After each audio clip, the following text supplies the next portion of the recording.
Hello, everyone, and thank you for joining us for the February 7th, 2022 monthly meeting of the Charlotte-Mecklenburg Planning Commission.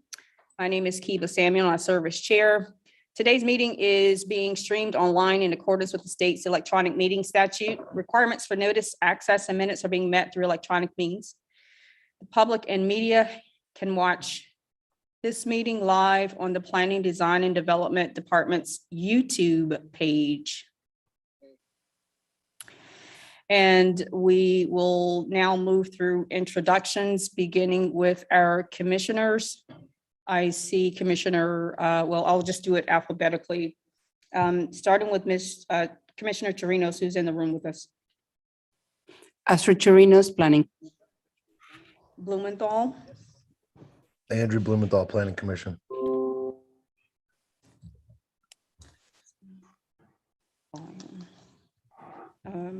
Ham. John Ham, Planning Commission.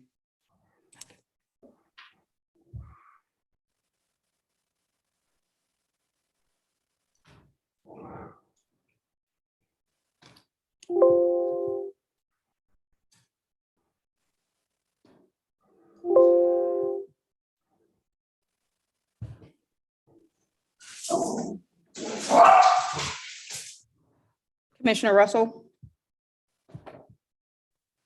Will Russell, Planning Commission. McMillan. Vice Chair, City Council District 7. McMillan. Harvey. RJ Harvey, Planning Commission.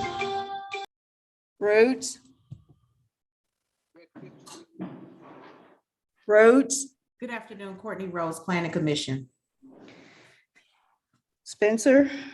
Tim Spencer, Planning Commission. Kelly. Pete Kelly, Planning Commission. Gusman. Philip Gusman, Planning Commission. Welton. Phyllis Walton, Planning Commission. Missing one. Oh, Commissioner Barbie. Erin Barbie, Planning Commission. And beginning with staff in the room, please, from my left. You forgot me, Melissa Gaston, Planning I'm Commission. sorry. That's okay, no worries. Thank you, Commissioner Gasson. My apologies, please. Allison Craig, Interim Planning Director. Candace Rory, Planning Staff. Siobhan Davis, Planning Staff. Kathy Cornett, Planning Staff. Alicia Osborne, Planning Staff. And not at the table, but in the room, Ed McKinney is with us from CDOT. Is there any staff on attending virtually?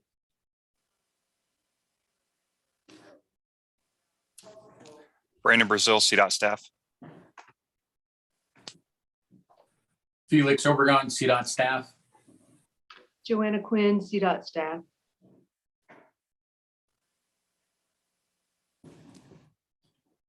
Thank you.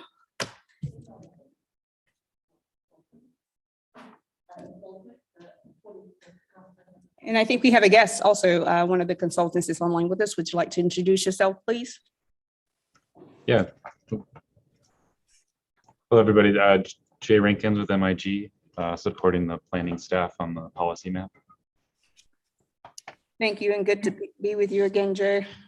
Thank you. This is Ellie Schaefer, also with MIG. That was Ellie. I'm sorry. Ellie, okay. Okay, now that we're done with introductions, let's see, we will need to approve the meeting minutes from our January 10th work session. Do we have a motion? Those are minutes approval. Thank you, Commissioner. Second. Commissioner Barbie? Oh, you got it, Welton. So that was Spencer with the motion, Welton with the second. Commissioner Blumenthal. Aye. Chirinos. Aye. Ham, Aye. Russell, Aye. Harvey, Aye. McMillan join us yet? Rhodes, Aye. Kelly, Aye. Gusman, Aye.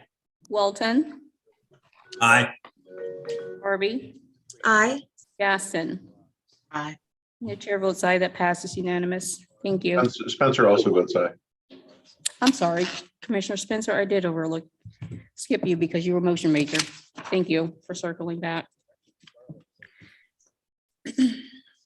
So as I mentioned before, we have Ed McKinney, who is Deputy Director, Department of Transportation, will make a presentation to further enlighten and inform our Planning Commission on a few initiatives that CDOT is currently undertaking. And the floor is, Thank you. Can Of you course. y'all, you can hear me all right? This is Ed. Good. Loud and clear. Thank you. Good afternoon. Ed McKinney with Charlotte Department of Transportation. And let me just share. If I just click on it.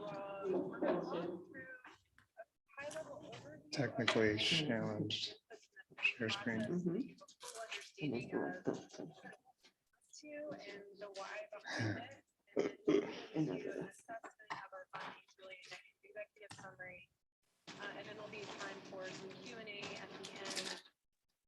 Yeah, all right, there we go. So that should.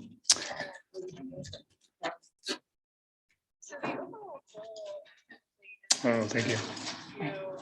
Perfect. All right, I think everyone's got that, so you can see that up. Thank you again, Ed. I'm Ed McKinney with the Charlotte Department of Transportation, and I certainly thank the Planning Commission for the invitation to be here today. We've got lots of things that are going on in kind of our mobility planning and transportation planning that's related to a lot of things that the Planning Commission and the Planning Department are involved in, particularly around the comprehensive plan, the policy map, and the UDO. So this is a great time for us to kind of share how some of the things that we're doing in CDOT relate to a lot of things you all are doing and we're doing citywide on terms of planning and growth. Before I go too much further, again, you saw on the introductions, I've got a couple other folks here available for the discussion and question. Joanna Quinn and Felix are both been instrumental in a lot of things I'm going to share with you today, particularly around the comprehensive transportation review guidelines that we're developing.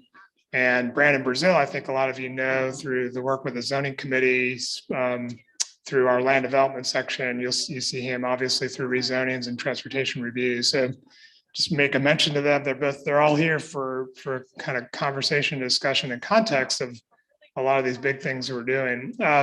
So what I want to do is give you a little overview of what we're doing. We're doing a sort of umbrella piece of work called our strategic mobility plan. You'll see in a moment how this relates to all the things we're doing from a top down, from a comprehensive plan, and how all that relates to kind of how we're rethinking and kind of updating the way we do our mobility planning, really to be supportive of what the comprehensive plan vision is. There's some specific things that I also want to talk with you all about because it relates very closely to the Unified Development Ordinance and to particularly the zoning committee work related to development review. So that's the streets map and this comprehensive transportation review guidelines. So I'll share a little bit more detail on those aspects of the mobility plan that we're working on. I think particularly because they're relevant to the work that you all do. And then try to put all of that in context to the schedule. There's lots of things in front of you and from the council over the next several months, and this will be one of them. So I want to kind of put some of that work in context. So I always start with this. This is a diagram we've been now using consistently with the discussions we've had with council and the public to try to simplify and help everyone understand the relationship to the big things we've been doing the last several years and how it relates to some of these specific initiatives. So at the top of this, obviously, is the comprehensive plan, which is, the guiding vision for our growth. And the way we've been thinking about it from a mobility standpoint is there's a key part of that for us we needed to kind of think through kind of how we would do planning and mobility transportation planning to really support that vision. And And so in addition to the Unified Development Ordinance and the policy map and the work that's happening around applying the principles and the goals of the comprehensive plan, we felt it was really important for us to sort of update the mobility part of that for us. And so there's two big pieces of that. The streets manual, which is those details I want to talk with you about, really, which is the streets map and the comprehensive transportation review guidelines. A lot of technical things there, but as I'll describe, there's a really important component to that work that's tied to the vision. You know, what's the kind of multimodal vision we have? But this streets manual is a specific way to tie that vision to the day-to-day things and the decisions we make around land development. So I'll walk you through what that means, but it's sort of a technical support document, as is described in this diagram, to the Unified Development Ordinance. The other half of that is mobility policy.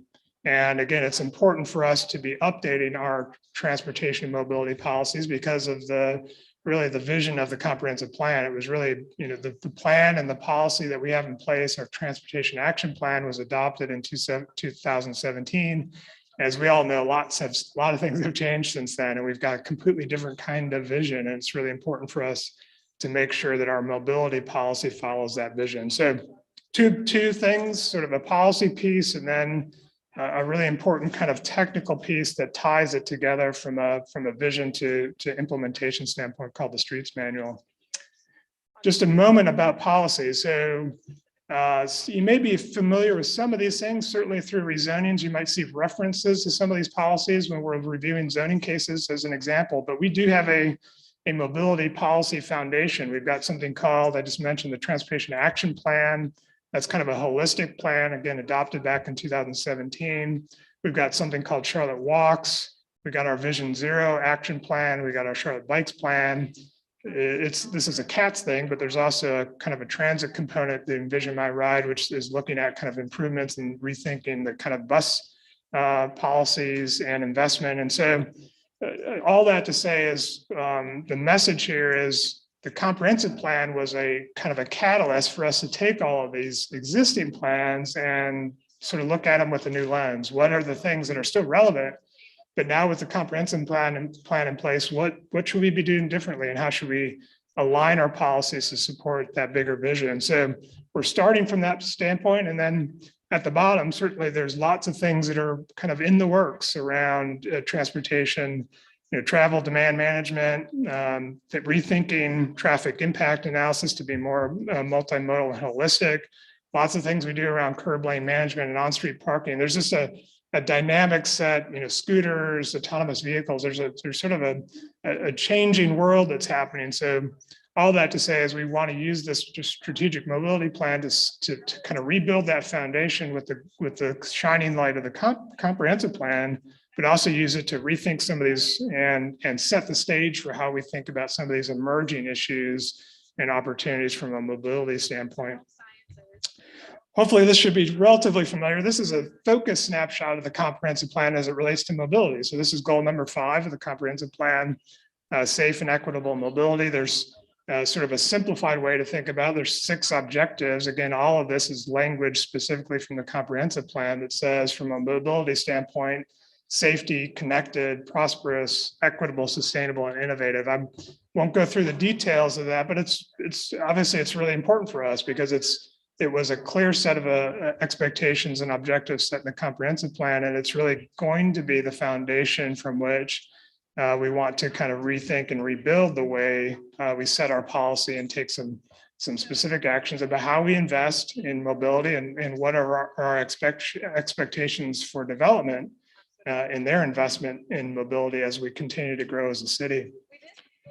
This is sort of a bigger picture, and you'll see this as we begin to think through and draft more aspirationally what our expectations are in the mobility plan. But this is something we've talked with council about before, and it's a sort of a bigger idea that many cities in our situation are beginning to think about as well, which is how do we change and think about our travel patterns and our travel mode. It's a little technical here, but hopefully it's sort of a simple message that if you look at, and this is sort of specific to kind of commuting patterns, but it's a good indication of kind of the distribution of travel mode in our city like Charlotte. So today, what this diagram suggests is, over 76% of our trips are people in a car by themselves, right? And you can see the sort of percentages of the other modes, working from home or carpool, transit, bike walk. That's sort of a snapshot of where we are today. And as we all know, with that level of focus on vehicular travel, particularly single occupancy vehicular travel, that has a huge impact on our infrastructure and the ability to support that kind of focus of mobility creates huge challenges for us from a development and infrastructure standpoint. It's quite frankly, it's sort of unsustainable. Like we don't have the amount of dollars and investment to continue to widen roads and to continue to sort of follow congestion if this is the way we're going to move, moving forward. And so our sort of vision and aspiration expectations, we've got to shift that mode. We've got to begin to balance that out in a way and increase the way we move with other modes. That's transit, that's walking, that's biking. That's certainly with the pandemic, we've learned to even live and work in a different way. So there's lots of new ways that we can sort of rebalance that transportation mode with the notion of gaining new capacity by not just building new roads or widening roads, but gaining new capacity by really encouraging, investing in, and supporting other modes of travel. This shouldn't be relatively new. You see this really embedded in all the land use vision that's in the comprehensive plan. If we begin to put places together in different ways, if we begin to kind of concentrate our mix of uses and activity centers, that's completely supportive of this. And what we're trying to do is make sure that then our mobility investment and the expectations we have around mobility policy are really supporting that longer term goal. Again, the short message is we can't build our way out of congestion by just continuing to build and widen roads. We've got to think about it both from a land use and a mobility standpoint in a completely different way. We're doing this too. And again, just a sort of a snapshot, if you think about where we are as a city, if you take it all the way back from, our original beginnings at the crossroads of trade and Tryon to the investment we made in the 50s, 60s, and 70s in the freeway infrastructure, all of that supporting growth. And then certainly the big moves that made in the 90s around our transit investment. I would argue, and I think our aspiration is we're slowly moving to being a more multimodal city, and our land use policies and transportation policies are getting there. This stage of where we are with the comprehensive plan and this work, I think, is a kind of a huge leap. And so we're hoping to take that catalyst and use the strategic mobility plan to get us to that next step in terms of where we need to be from a truly multimodal city. So a little bit of propaganda just to give you some context. Now let's get into a little bit more details. I'll go back to this diagram. What I want to do in the next few slides is just walk you through the specifics of the streets manual and some components, both of the streets map and the comprehensive transportation review guidelines. I'm just focusing on those specific things. And again, remembering that this is the work that you'll see gets into some detail and it gets technical. And again, it's an important part of a technical document that we put out there and concurrent to the draft of the Unified Development Ordinance, because it's a tool that is tied to the ordinance and is the way in which we can begin to get some of these aspirations wired into the way we do development review and land development, the land development process. So let me talk about the streets map first. The streets map, it's a quick sense. Why is it important? It's as you'll see in a minute, it's really our way of taking our vision for multimodal streets, defined as a series of street types, and applying that holistically through the city. And I'll show you what this really means in a practical sense in a second. But the message here too is back to this notion of foundation policies. It's not new. We've adopted an urban street design guidelines back in 2007, 2008, which defined a lot of these street types and set the stage for the kind of planning we've been doing around our streets and our mobility. But this is the first time that we're really fully applying that corridor by corridor, street by street, holistically throughout the city. And I'll show you that in just a second. It's important too, because then that expectation clarifies what we expect development to do and protects the right of way we need in those corridors. And so again, applying that citywide, given the pace of development that we're seeing, it's really important that we do that to provide transparency and clarity to the development community and give us a very specific way to protect that right away as development occurs. And then again, I've mentioned it before, and I'll show you an example. These street types, the mapping of it and the language of it is tied totally, it's wired essentially completely in the UDO. So you'll see there's a really strong relationship to development expectations, setbacks, and a number of things that are wired in the UDO are referencing back to the streets map. So these two things work hand in hand together. And I think we can, as a city, take pride in the way that it does that in a way that I don't think a lot of cities do. So what does it look like? I'm not going to walk you through every piece of this map. This is just a sort of a broad sense of what the application of this looks like. And so we've got these types: parkways, boulevards, avenues, main streets. Again, these aren't new. These are types and standards that have already adopted in our street guidelines. And what we've done on this, as you can see on this map, we've taken a holistic view and said, okay, how do these different types apply to the streets that are out there today? And the intent is then to give some clear expectations for development as it occurs on every site, on every condition, really applied and being specific here to our arterial street network. It gets into detail. So not only do we define the kind of basic type, what kind of basic street is it? What's the expectation in terms of classification, but also coordinating with the CRTPO and thinking through the long range needs we have on these corridors. So do some of them are on the kind of the long range plan for widening and investments. There are some places that's still possible. So we've thought through what the future number of lanes are, and we've also aligned it with what our expectations for bicycle facilities. And so it's those two specific things then help us calibrate what that street physically will need. What's the number of lanes, what's the width, and allow us to actually define, again, the expectation and where we want to protect for that future road. Again, another message here to send is none of this is new. It's really applying all the adopted guidelines and policies we have in place. We're just simply applying them holistically on our city's streets throughout the full city. What this does then is take a very specific key sort of piece of how we talk to development, and it sort of gives it a very specific number and calibration so that we can be clear about where we want development to occur and protect for. And so there's a set of numbers in each of those street types, and the map corridor by corridor defines essentially the dimension from the center line to the back of curb. Again, calibrated based on the number of lanes we anticipate. Sometimes it's just the existing condition and the bicycle facility, and ensuring that we get the curb, the long range curb location where we want it. So then development knows exactly where and how to calibrate their setback and where they should go. It also gives some specifics about what the planning strip and the sidewalk conditions to be. So it essentially sets the public realm and then provides clarity for how development should shape to it. Sort of a more specific example of that is if you just took a snapshot of one of those. This case on the streets map side, this is a boulevard. This happens to be a section of Randolph Road. It's defined as a boulevard with 4 lanes, and so with a center turn lane and essentially calibrated on a half of that street. That center line to the back of curb is 33 feet. This is specific to that Randolph Road condition. It sets the planning strip, and in this case, the bicycle facility is not in the street, but is planned to be part of a shared use path that's adjacent. That's 12 feet.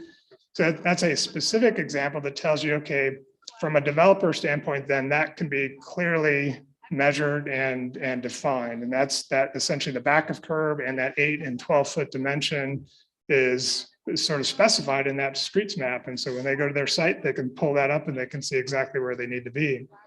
Then from a unified development ordinance standpoint, those street types, if you can kind of see the charts in these these are just pulled from the draft sheets of the unified development ordinance. In this case, I just pulled up a couple of examples of the community activity center. So let's assume you're a community activity center on Randolph Road.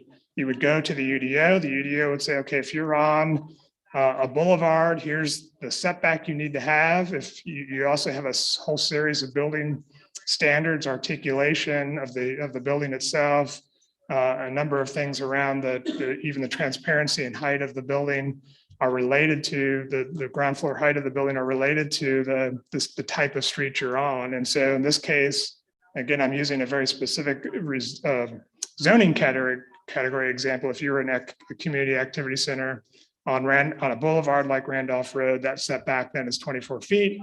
That's measured from the back of curb. And then you again also have a whole series of other development standards that are tied to the type of street you're on.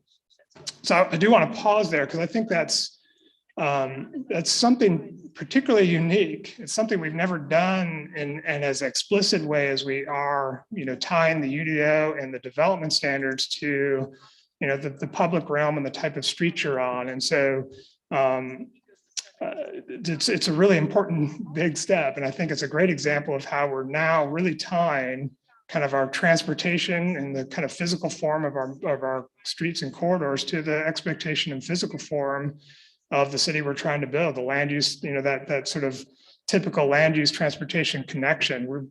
This is a great example of how we're taking that vision and applying it specifically into the regulations and standards that we put in place. So not a simple thing. It's sort of in the weeds and wonky, but I think it's a great example of that kind of collaboration and connection between the development, the land use, and the things we're trying to do from a mobility standpoint. So that was Streets Map. There's a draft of that out there. Again, I'll talk a little bit about the schedule of that process and how it relates to the other things we're doing, both from certainly the policy map that's under review, and then the ultimate adoption of the UDO. Let me talk now real quickly about the transportation review guidelines. Do you have a question? This is a good time for a break between, or? Sure. did Yeah, you- glad, okay. yeah, I've given you a lot to chew on, so yeah. Yeah, so the first thing that I'll say is that I'm excited to see this amount of specificity. It certainly will help close the gaps in certain pieces of our ordinance today that sometimes can be left to interpretation and quite ambiguous. So this is good stuff. Do we have any hands raised? Any questions from any commissioners, any comments? Commissioner Torinos? And I'll echo our chairwoman's comments. It's just great to see this consolidation and new strategy, let's say, moving forwards, combining land use with mobility. Maybe you don't have to go back, but we're going through the corridors revitalization planning right now. For instance, the Albemarle corridor. Would this be ready to be able to be implemented during this? I know we're at the playbook stage right now and getting comments from the community, but this would be a great model because it is, so needed there and finally it's coming. So how is this going to be ready on time to do that? Let me answer it a couple of different ways. So you're referencing the corridors of opportunity work that's been going on in Albemarle Road specifically. Sort of yes and no. I mean, let me be clear too about the role, for example, the specific role of the streets. So certainly Albemarle Road is part of that. I don't have it up, and I couldn't tell you from memory exactly what street type that is in the specifics. But that's defined in our draft map, and it would give you this level of specific, what is the future expectation of that road for sure. What I would say, so it's ready in draft form. But the streets map itself isn't formally adopted yet, but it's certainly a tool that's out there, and we've been even in draft form. We've been using it as we've been talking through, even rezonings and development now. So we've been trying to use it as much as we can, even in draft form. Related to where it helps, and a thing like, and this is a good segue to the notion of the role of the streets map is not just for private investment, it's also for our longer term public investment. And I would view the corridors of opportunity work as an example of our focus around what is the public investment we might make in some of these places. What the streets map does for us is set the same thing for us, like what within that curb to curb, what is the road we want to build? And a lot of times that is public investment. And in most of the cases on this side, we want development to to find the right line and protect the right of way, but we're not asking them to rebuild, Albemarle Road. Some of those longer term public investment projects are what we, the city, do. So where this is helpful in that role is this provides some clarity so that we know what should the future of that road look like, and that would help our staff and the work that we're doing in those kind of corridor studies to say, okay, we've got a clear vision of where we want to go. What's the investment steps we can make to get there? And so our hope is that this tool helps those kinds of discussions and the kind of public investment that we would make corridor by corridor. So it's both giving clarity to the private side. What do we need to do? Where do you need to be so that we can protect the right of way? But it also gives us a good tool for what our vision is to help direct the kind of investment we might make.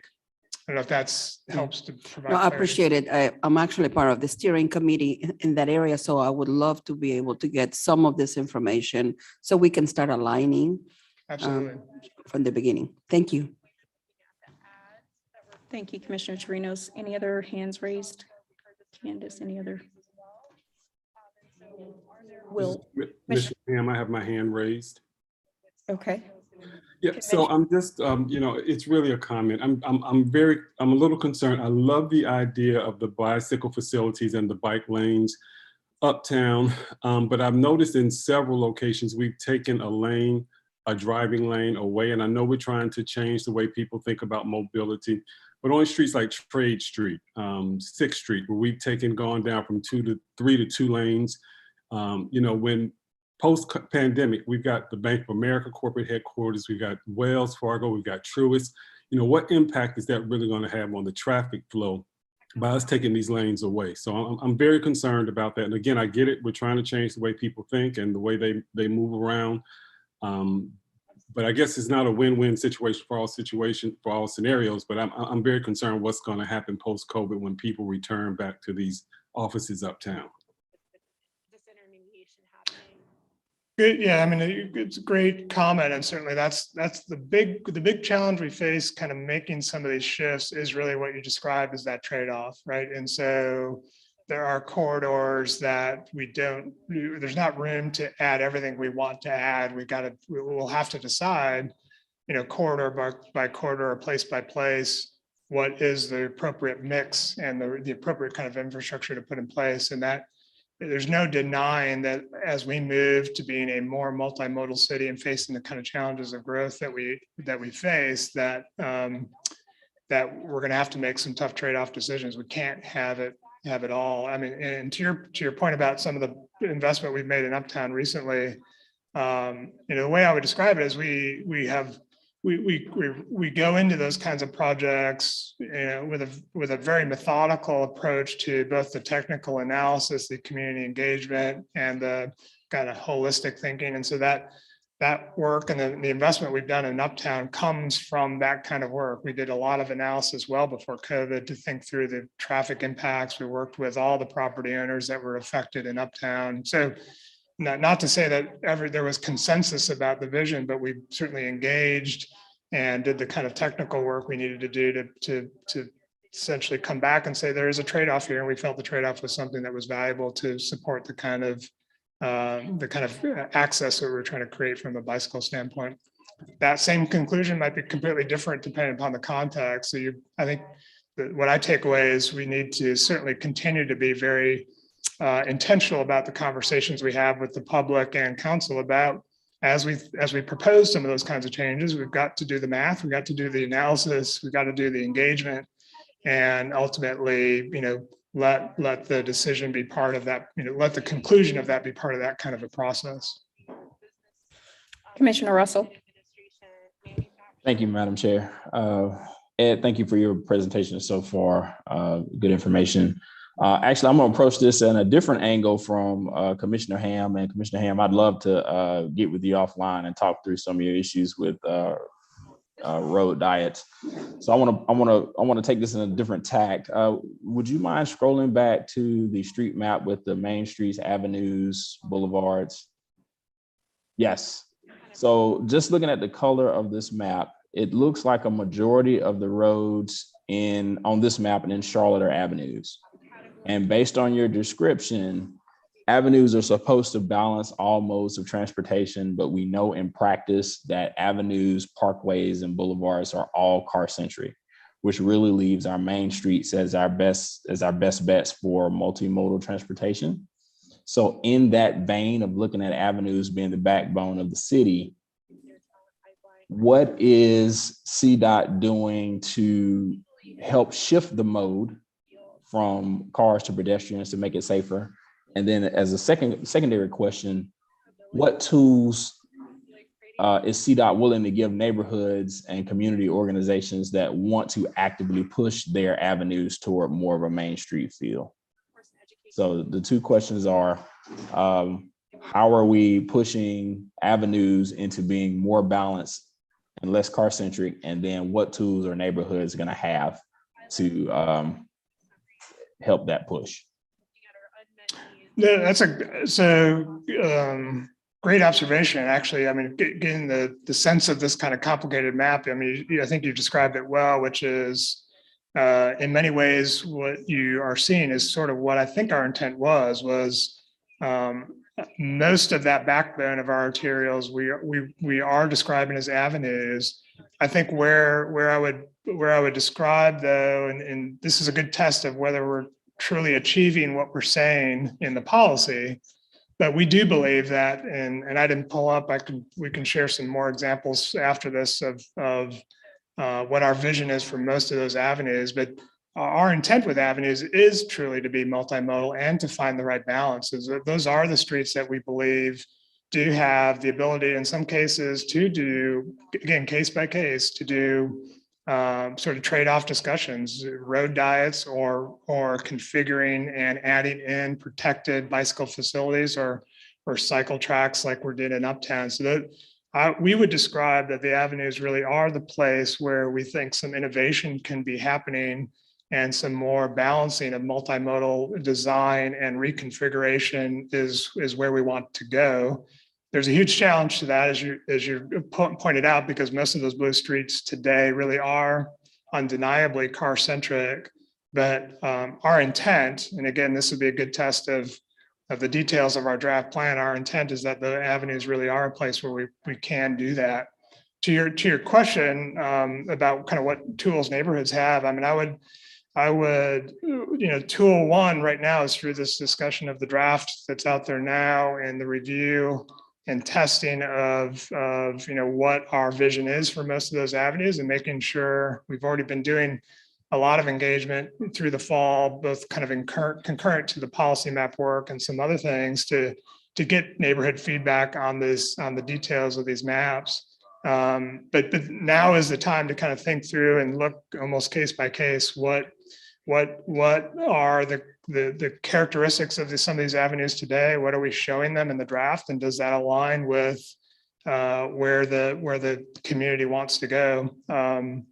More to do on that. We certainly would encourage, and we're certainly open to the network of connections and relationships that the Planning Commission has to neighborhood groups and others. And we're actively meeting with all sorts of groups now to kind of review the draft of the plan. I'll stop there. I mean, Commissioner Russell, just to make sure I got it, but I do hear you loud and clear that there is a big challenge to change our car-centric roads. I would articulate that in many ways, the way we've defined and the vision we have around avenues is that, because you're right, that's most of our arterial network. And we do believe there's lots of opportunity for us to begin to make some of that shift. And to add on to what Ed just said, Commissioner Russell, I'll just kind of remind that the types of those two particular questions, providing tools for smart, balanced development, including our transportation infrastructure, mobility infrastructure, it's a highly collaborative effort, right? Between CDOT, Planning Department, Council, City Manager's Office, and even this body. There's a lot of entities that kind of contribute to that. And then I'll also circle back to the screen that the slide that had the 5, like the Vision Zero, Charlotte Bike, Charlotte Walks. All of those initiatives are intended to help increase safety measures around pedestrian and bicycle activity. So I just want to remind of that as we continue through. I saw a comment in the chat, Candace, and are there any other hands raised?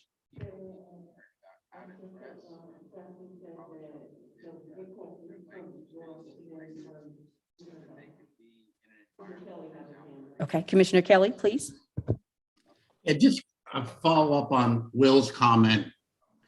Are there examples that you can provide neighborhoods for the types of trade-offs that are available based on different degrees of investment? Because right now, the experience that we've had is going back to an example, East Boulevard, where you take a 4-lane road, turn it into a 2-lane road and put bike lanes there. How pervasive, and to what extent are we looking towards that? And do we have thought through the investment dollars required? So if we look at it neighborhood by neighborhood, if, a group like Will's is trying to look at their neighborhood and say, how do we take this road and transition it? Do we have examples of how that might work and the type of investment dollars that would have to be correlated with it so that they can start to understand the economics of the trade-offs? Yeah, great question. A couple of things come to mind. Certainly, very recently, in even the examples we just talked about in Uptown. So there's some, direct examples of where we've, as been pointed out, where we've taken a travel lane, reconfigured it for a bicycle facility like the cycle track in Uptown. The work we just recently done over the last year on Parkwood is a good example of that, where we've again reconfigured, the curb to curb space to again take a trade-off and say we think we can rebalance the uses here by minimizing or changing some of the vehicular access and giving us better and more safe and comfortable bicycle access. So those are just a couple of sort of specific examples. The notion, it comes in a wide range of kind of investment, as you can imagine, right? And there's some cases where it's just reconfiguring the existing pavement. That not to say that doesn't come at a cost, but it's something that's relatively easier to do in terms of a restriping or reconfiguration. There's examples where you would have to do more dramatic physical changes to the curb, and those things are longer term investments. And again, our vision is the streets map starts to set that. The streets map, again, my staff always wants to make me sure that I'm clearly describing that the streets map isn't a project map, right? It's not defining all the specifics. What's implied in many of these, this broader vision is lots more work that needs to happen in terms of what's the specific solution corridor by corridor, particularly if we've got a long range vision for a new bicycle facility on one of these avenues. I'm not suggesting that we figured out exactly how to do that on all of these blue streets, that's the kind of ongoing kind of planning work that would happen. And I would, again, sort of argue that that's one of the things that this tool gives us a really strong way to continue to collaborate with planning as we get beyond the policy map, beyond the comp plan, and into the broader community planning that will be occurring. We can be using this work as a foundation to then be sitting down with neighborhoods as part of a broader planning process to say, okay, what's the more detailed vision for our area? What does that mean for our avenue or our boulevard? And hand in hand, CDOT and planning can be having those kinds of conversations, as we continue with the more detailed planning work that is certainly necessary as we move beyond, the policy plans that we're talking about here and into more intentional community planning.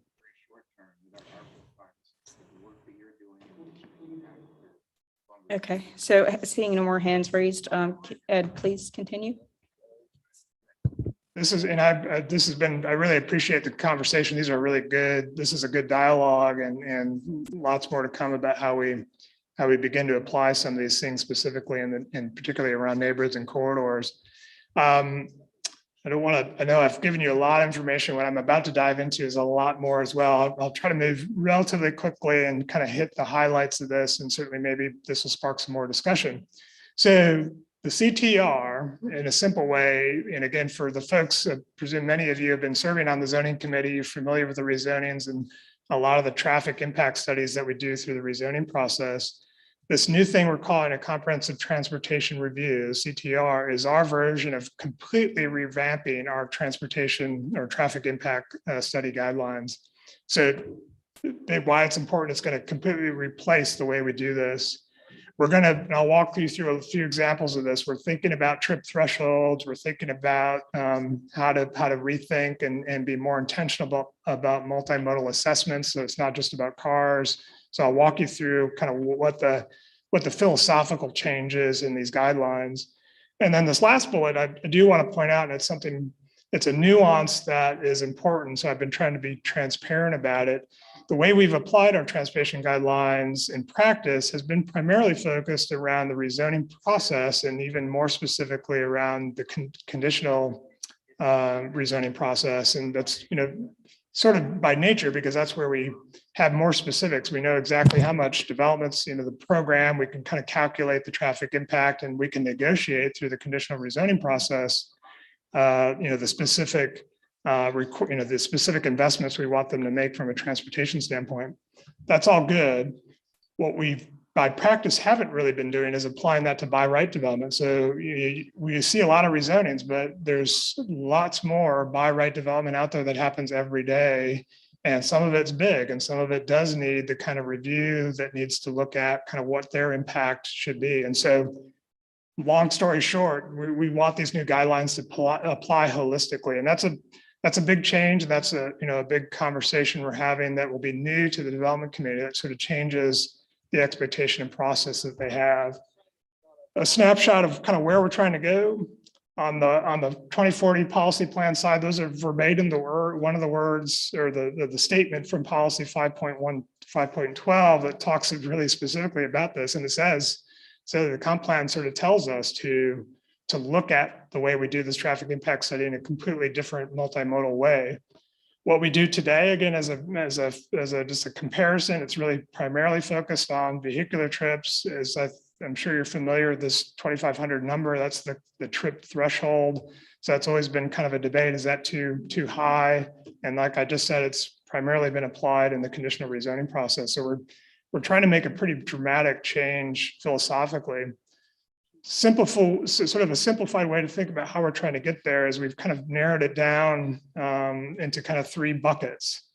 And we start with really people. So if the first question should be, how are we moving people? So if we're trying to mitigate traffic and be true to the goals of the comp plan and the kind of the land use policy that we have in place, let's start there. And so what we've defined is sort of a step that would be a multimodal assessment. It really says, okay, around your site, where are the gaps of sidewalk? We have lots of accessibility issues that we're required to fix. So there's infrastructure that needs to be put in place. And we think there's a way that we can tie those needs specific to the impact of a development project, project by project.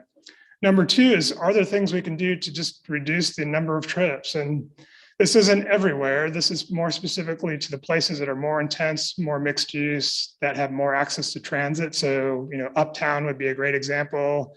If not, maybe most of our transit stations, and certainly along our transit infrastructure, where there's high capacity transit in place and we're creating intense kind of mixed use developments, there's lots of unique things we can do to kind of keep people from, and provide for options to not have to drive. And so if you're in Uptown or adjacent to a transit station, do we have expectations of development to, provide transit passes, or to make sure that your on-site facilities, have a shower in case you're commuting by bike? So there's a menu of things that we're trying to tie, again, specific to those types of places, not applied to all places throughout the city. And then lastly, for sure, we still need to look at traffic impacts. What we want to do is think through and revise those thresholds.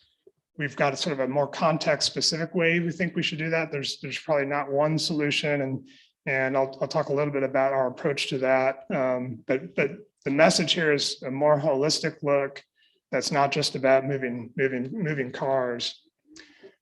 I talked about this, just a quick snapshot. So from a multimodal and TDM assessment, Won't go through the sort of the technical parts of all the tiers in the process, but it's sort of basically tied to, okay, are you in a higher or a lower intensity kind of zoning district specifically to the UDO? What scale of development are you?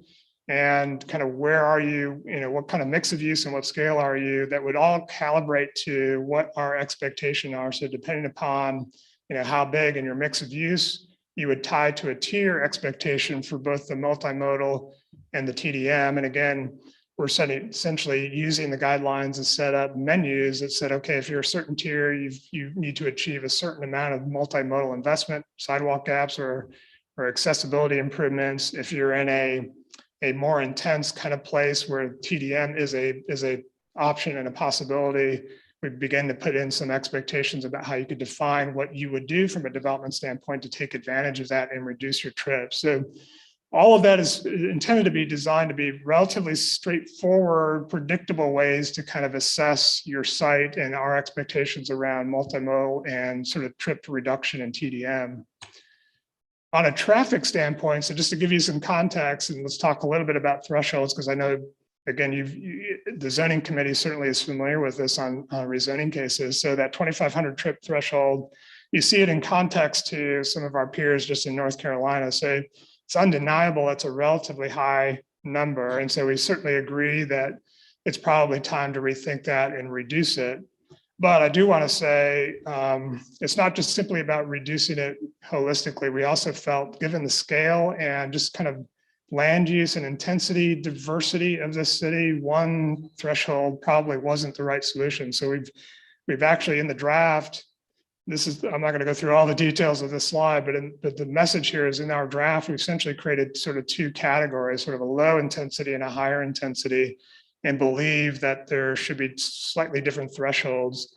The basic gist of this is in higher intensity places, I'll use an uptown example. We still believe we should have a threshold, but we want to maintain it high simply because we rather emphasize and incentivize the other things, the TDM, the multimodal, and in many cases, our more urban places, the traditional kind of vehicular mitigation, adding a right turn lane, or those things both aren't available or probably are inconsistent with the vision of the place we're trying to create. So the intent is we still need a trigger there, but we recognize that the traditional way that we would do traffic impact probably doesn't make sense. The lower intensity is sort of the reverse of that. We certainly know that there's places throughout Charlotte that are growing fast in a more suburban, kind of context. Steel Creek is a good example where there's still room and still need to provide vehicular infrastructure. And so that assessment from a development standpoint is still very important. And that is where we think maybe it is time to reduce that threshold to make sure that we're capturing and having the discussions on more, the sort of the more impactful projects in those two locations. So again, I don't want to go in more detail, but the message I want to leave with you is we are reducing thresholds, but we also have kind of calibrated a sort of a two-tiered kind of intensity approach to that, with the notion that one size doesn't necessarily fit all. This is a very sort of high level sort of snapshot that we've used to provide an example of how this might apply. And so this is a specific project on Moorhead development, just literally probably in the last 2, 3, 4 years. This is 500 East Moorhead at the intersection of Caldwell and Moorhead, not too far from South End. So you're literally within walking distance of our Blue Line transit station, office mixed use project. And so a snapshot of how these guidelines would apply to a project like this. And again, remind you that this in theory would be a by right project. We would yes, you would trigger this multimodal assessment.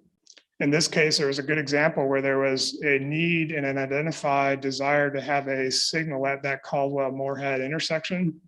And so that was an already pre-identified infrastructure need, primarily to provide better pedestrian connection across Moorhead.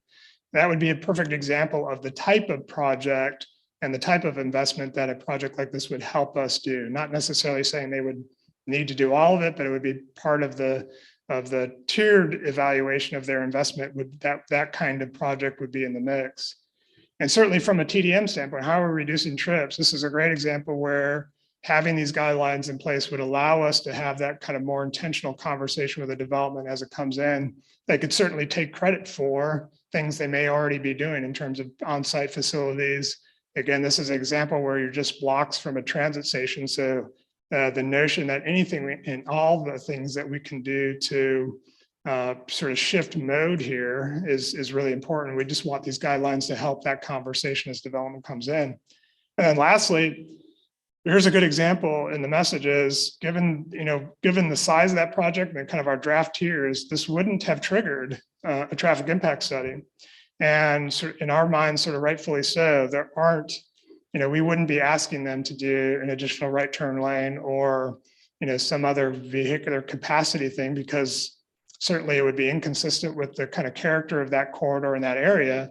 And it really isn't really the physical space to do it regardless. And so our message there is it's a good example where we're not needing that technical analysis, but we do need these other things. And these new guidelines give us the ability to have that more focused multimodal and TDM conversation with these kinds of projects. That's sort of the detailed story on the CTR. Let me just very quickly talk about where we're going, and then I'm sure there'll be more questions. I don't want to talk about this in great detail, but this is a place where we're sort of continuing to collaborate with planning. So the planning team and the UDO team are kind of leading this economic analysis of the UDO. The only message I want to send here is everything I just talked about today, the streets map and the CTR is a part of that analysis. So I just want to make sure it's clear that we know that some of the things we're proposing, particularly the transportation review guidelines, are change, and we want them kind of evaluated as part of the more holistic evaluation of the UDO. And then just a snapshot of schedule, sort of ghosted there as the other two that don't want to talk about in detail, but the notion that the policy map is going to be up for adoption here shortly. The UDO with the anticipation of a July. What we're trying to do is put all this work together and get the major components of this in front of council and adopted in June, sort of post and being able to kind of respond to the policy map, but then a little bit sort of ahead of an anticipation of the adoption of the UDO. Just a message there too, the first drafts of that streets manual, everything we just talked about in terms of the streets map and the CTR has been out there as a draft since the fall when the UDO came out. And again, the message there is those things were really tied directly to the UDO. So we had those come out as part of the draft of the UDO so that it could be looked at together. More detail, but we're going to be in front of our TAP committee essentially every month between now and June. We'll be anticipating some strategy sessions with council about these bigger ideas. And again, the message there with the hope that we get to a public hearing and council adoption in June. And I will stop there. I know that was lots to cover, and certainly would be glad to talk some more if we still have time. Thank you also very much, Mr. McKinney, for bringing forth this information. I know there are tons of light bulbs going off amongst our fellow commissioners, and I would imagine that there are some hands raised for questions. And I will start with one that's been at top of mind for many zoning committee members. Are there any provisions in the CTR or SMP that might call for a review of multiple petitions at once if they're happening at the same time, concurrently, or within a very small geographic area? Yeah, so that's a great question. So the notion of the sort of the cumulative impact, right? And certainly we've heard that from the zoning committee and the council related to the kind of concentration of projects that are happening closely together and sort of both from a time standpoint. The short answer is we haven't specifically, there's nothing in our guidelines that would specifically address that in these new guidelines. But I would say we've had this little conversation with the Transportation Planning Committee a little bit about this issue. It's not a full answer, but I think it's important to note to the zoning committee and the planning and to the city council that the way we do, it's a sort of a technical layer and detail to the way we do traffic impact studies, but when we scope those out, for example, part of that scoping process does work with the petitioner to identify, are there adjacent projects? We know some of them, they know some of them. So if there are adjacent projects, we do design the scope of that traffic study to incorporate them to help us understand, again, in some cases, just the timing of those projects, the investment that they were doing, the analysis that they did, and the sort of cumulative amount of traffic. So there's a little bit of our ability in that scoping process to capture that, but probably not, admittedly, not as maybe as holistically as some of the conversation that we've been having with certainly council and the zoning committee. Thank you. Any hands raised? First question we got, well, I'll just let Peter, he put it in the chat, but I'll let you ask it if you like. Okay, Peter. Commissioner Kelly, you had a question in the chat. You want to go ahead and read that out loud? Yeah, it's somewhat related to the issue that chairperson raised. Are we effectively requiring a developer to put more investment in our infrastructure on an incremental basis, even if it's by right? Is that implicit in this approach? Because it's related to the cumulative effect. If they are in fact obligated to participate, for example, put in a street light like you had in your example, if that's a requirement, even on a by right development, then that's a little different than today. So I'm just trying to make sure, am I reading between the leaves correctly? Yeah, let me see if test if I answer the question the right way. So you're right. The example I showed would be an example that's something different than what we do today. So using that example, let's assume we went through these new guidelines. And again, depending upon the scale of their development, we would have sort of triggered a tier of amount of investment that they would need to do to achieve, our expectation. In that case, that signal would be on the list, and whether it would be dependent upon the scale. Let's assume, one example would be they would, build the whole thing, right? And it would be just part of their mitigation.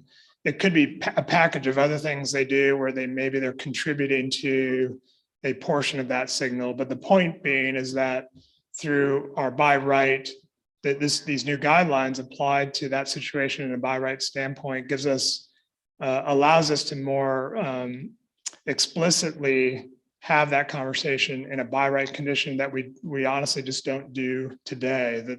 That gives us a new tool to have that conversation and that negotiation through by right development. Make sure if that's kind of the question you're asking. Well, I'm trying to push it to conversations, one thing. If they say no thanks, then is there any obligation that's associated with it? Particularly if you put it in the context of your street map and you're forecasted for what the design is for that avenue or street or in the future, how this would, it's a way to get at that incremental approach, because you don't want to be the last developer on a street and get paid and be charged for the development of all the other things that happened in the last 6 months. And I think these things are related. So how do you connect the strategy of what the plan is for that road, which is part of your street map strategy, and where we are on the continuum of how close we are to this goal? And then what is the obligation? Because if it's not an obligation, it isn't going to get funded. I mean, let's be honest. If I'm a developer, I don't have to do it. Why would I do it?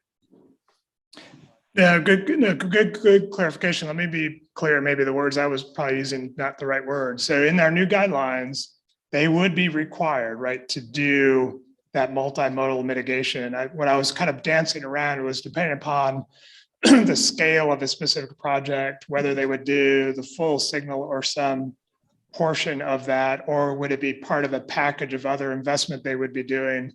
That's the nuance of the example, but don't want there to be any lack of clarity. The way our guidelines is set up, it wouldn't be a choice. The question would be, based on the scale of their development, what amount of investment would they need to do? So it would be required, essentially be part of our guideline. These guidelines would be the way we would regulate it in the land development process. and you bring up, I'm glad you kind of brought up the broader sense of the larger corridor, because that kind of gets to the cumulative question, and maybe another way to just talk about our solution or our management of that cumulative situation is, these new guidelines would allow us on a corridor basis, right? Project by project, we would work, scale to their impact. So it's not rational to say you've got to fix the broader corridor. You got to kind of scale it to the impact of their project. But we would be able to kind of start to piece together that investment.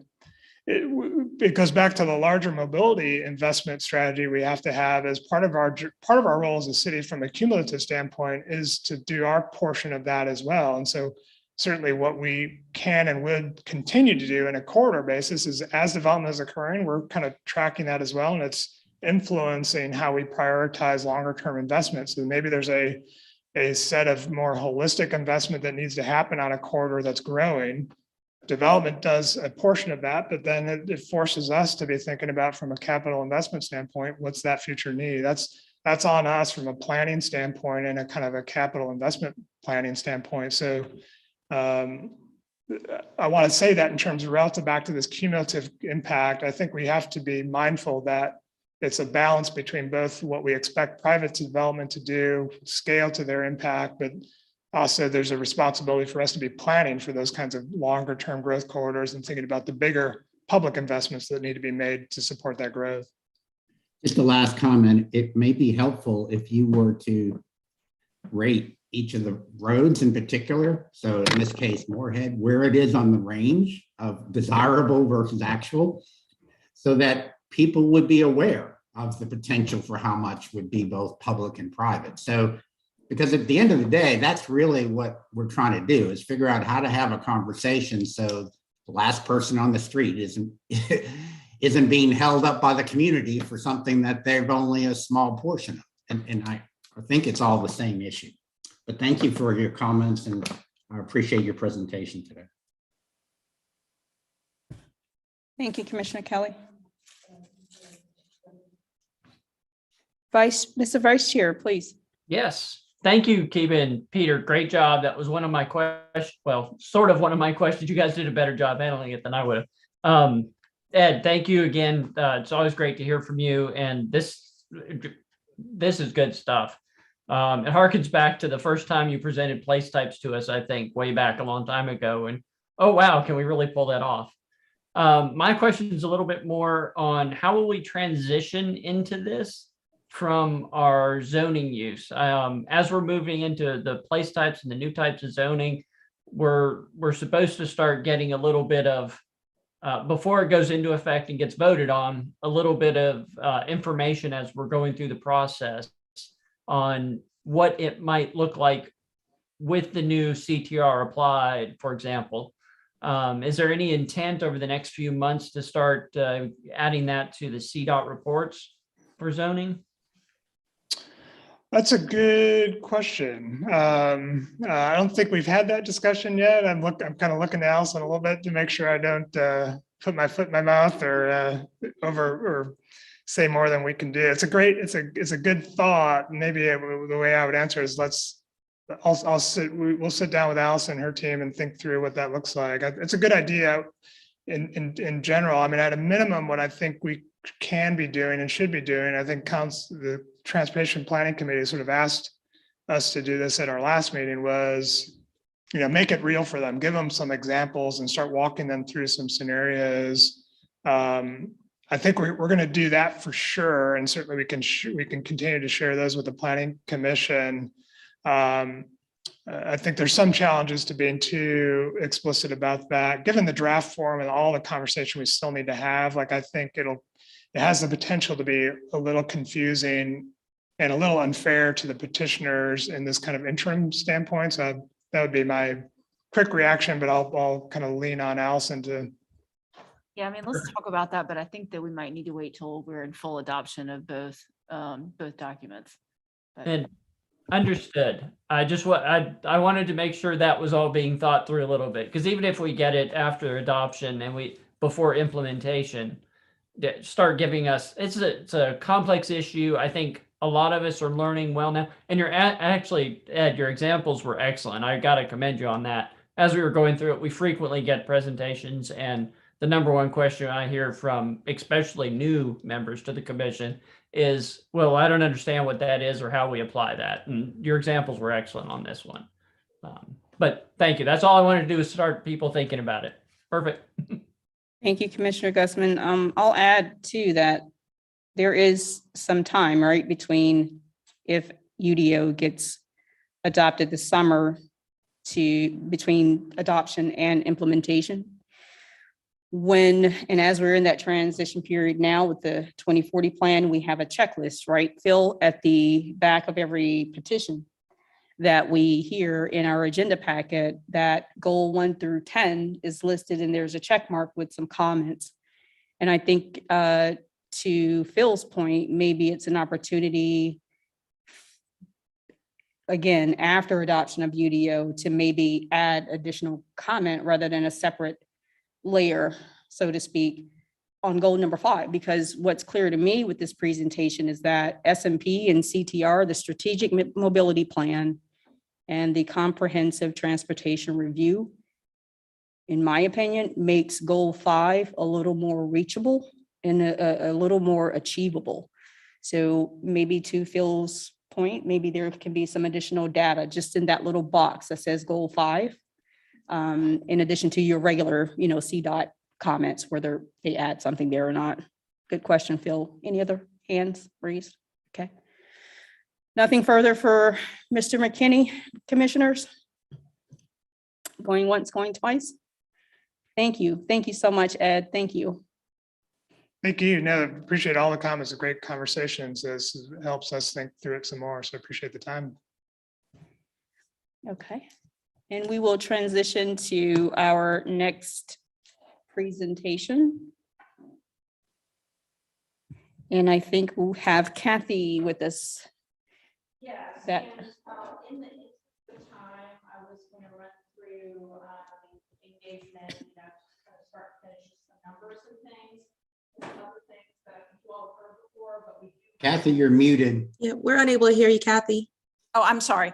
I apologize. In the interest of time, some of the slides that I have are information that you all have heard before. And since we do have a guest, and I want that guest to be able to have their full time, I'm going to just jump to some of the newer pieces that we haven't maybe discussed before.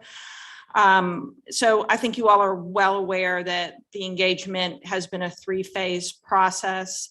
We are in the 3rd phase. There's been a variety of ways for folks to engage us. There has been throughout the process, including the online mapping tool, the hard copies, listening sessions, and community conversations. Since we are in this phase right now, I'll just touch on that we've had 18 hours of listening sessions that were one-on-one opportunities for folks to meet with staff, and we had 23 participants take advantage of that. We followed that up with 2 sessions of community conversations. There was an afternoon and an evening option, and we had about 35 participants on those. And we've received 364 online map comments, and then 61 comments from other avenues like email or through the community conversations, those sorts of things. And you can just see the numbers, what the numbers look like across all of the phases. I will say that we do have a briefing book for the project that we update about every 2 weeks, and I'll be happy to share that with Candace, and all of these engagement numbers are in there. You can look at them in more detail, and we'll also be sharing at Planning Committee as well. I'll just touch on this slide quickly, just as a reminder that the place types is the policy component. It's an implementation piece of the comprehensive plan, which is a policy document, and it's actually mapping our policies, and those are directly tied to the zoning districts, which will provide the legally enforceable rules and more of the specifics. So there's an example at the bottom for the innovation mixed use. So the concept and the place type would describe the intent for heights and transparency at the ground floor level and those sorts of things. And those would be codified in the zoning ordinance. So some of the specifics that folks are looking for are in the zoning component, and there's districts that are designed for each of the place types. I'll also mention that the policy map does not map the zoning districts. That's a separate process. It's not a one-for-one transition, and the zoning map will have its own mapping methodology similar to what we have had. And I think we've touched on the key takeaways and themes that we've heard throughout engagement about prioritizing preservation, reducing size of center, providing better transitions for commercial and transitions to more intense place types to neighborhoods. We've made adjustments in the second draft that address many of these. And I know we talked about those, I believe, at your last meeting and at planning committee, so I won't spend the time running through those right now. But I will talk a little bit about some of the comments that we've received as part of our phase 3 engagement, as part of the listening sessions, and as part of the community conversation. So there were revisions made to the place type thresholds for campus. And there's still some tweaks or adjustments there still to be made that have we've discussed during those conversations. And also I would add that includes our interdepartmental staff and also our staff within the planning department. So for example, entitlement services, historic district staff, other staff that we're continuing to engage with too as part of the map review process. When piecemeal division, so you remember that when you make an adjustment in one location to the methodology, it could have unintended consequences in another. So looking at some of those, there's still some errant corrections on data issues and a few other things. Revisiting silver line recommendations, and again, just continuing to interface with city staff in general, and then clarifying messaging about the map. So in some instances where we may have had comments wanting one place type to be changed to another, in some cases, there may not be understanding that the reason or the use or the intent behind the request for that change can be accommodated already in the place type that's recommended on the map. So just clarifying that. As far as next steps go, there have been some adjustments to the schedule. So obviously we'll be updating this body and committee this month. We'll also be updating council on the 14th at their regular meeting. The final recommended policy map will be released on the 21st. There will be a public comment session with city council on the 28th. We'll come back to this body for an update next month at your meeting next month. And then planning committee will make a request for action at their meeting on March 15th. And the map will go to city council for action on the 28th. And that is pretty much what I have. If there's any questions, I'm happy to answer those. Any questions for Kathy?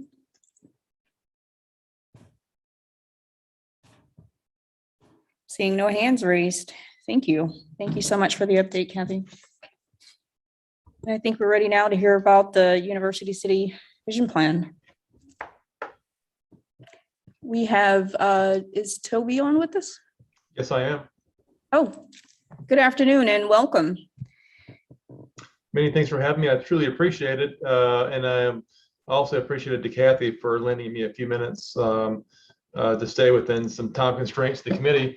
I'm going to share my screen. I know that should sound very easy. However, over the last 24 months, having done it so many times, but it seems to never fail me that it appears to be more difficult every time. I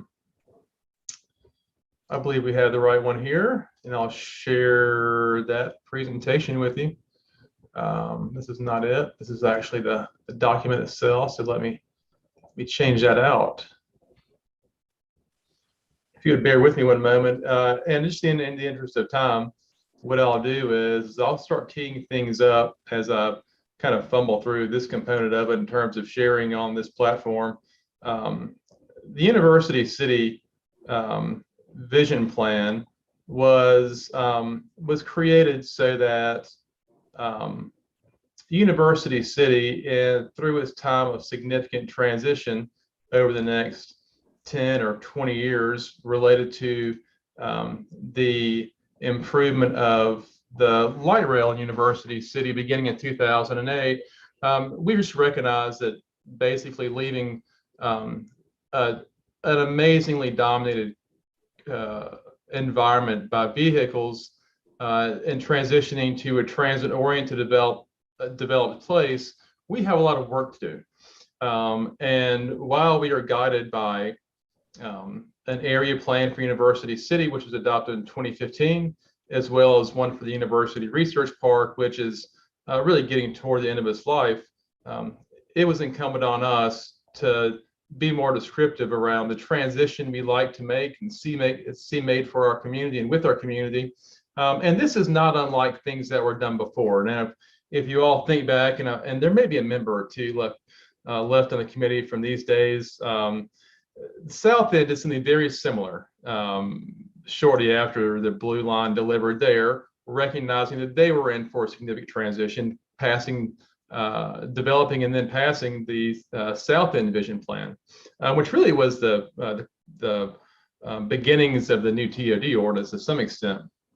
So that's all to say that we have a lot of change ahead of us here in University City, and that we are aiming to prepare for that change in a way that we can best do that, and that is through creating a unified vision for our community.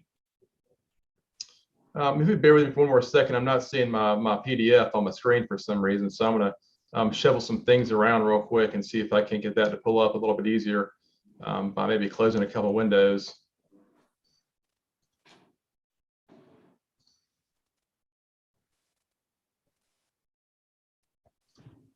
There we go. So, and I hope everybody can see my screen now. Yes. Yes. Super. So with no further ado on that, slide this out of the way.